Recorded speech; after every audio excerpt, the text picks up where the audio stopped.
Hello everyone. Last week fun fact பார்த்தோம். அதில் month அப்படிங்கிற ஒரு வேர்டுக்கு ரைமிங் வேர்டே கிடையாது அப்படின்னு நான் சொல்லியிருந்தேன். ஆனால் அப்படி இல்லையாங்க?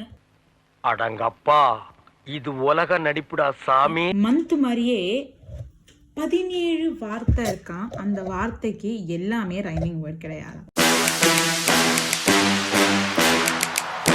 அது ஒரு தனி வீடியோ. பட் இந்த வீடியோக்குள்ளே போனோம் அப்படின்னா மந்த் அப்படிங்கிற வார்த்தைக்கு 10th அண்ட் synth அப்படிங்கிற 2 வேர்ட் ரைமிங்காக இருக்கலாம் அப்படின்னு எனக்கு ஒரு கமெண்ட் வந்திருந்தது. நான் இருக்காது அப்படின்னு சொன்னேன். ஏன் இருக்காதுன்னு பார்க்கலாமா? 2 ரீசன் தாங்க.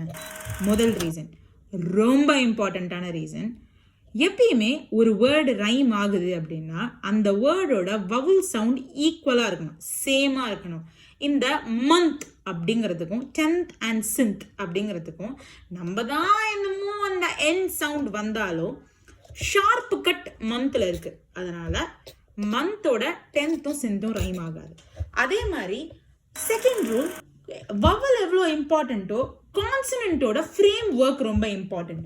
எப்படி கான்சனன்ட் பிளேஸ் ஆகுது, இது நிறைய பேருக்கு தெரியுமா அப்படின்னு தெரியாது. பேசிக்கலி என் ஜென்ரேஷனில் இருக்கிறவங்களுக்கு இந்த மாதிரி தான் வார்த்தை சொல்லி கொடுத்தாங்களா அப்படிங்கிறது தெரியாது. இந்த சிவிசிசிசி கான்செப்ட்னு ஒன்று இருக்குது. Consonant vowel consonant, consonant vowel consonant consonant அப்படிங்கிற கான்செப்ட் இருக்குது. இந்த கான்செப்ட் படி வேர்டு இருக்கணும். அப்படி வேர்டு இல்லை அப்படின்னா அது ரைமிங் வேர்டாக இருக்காது.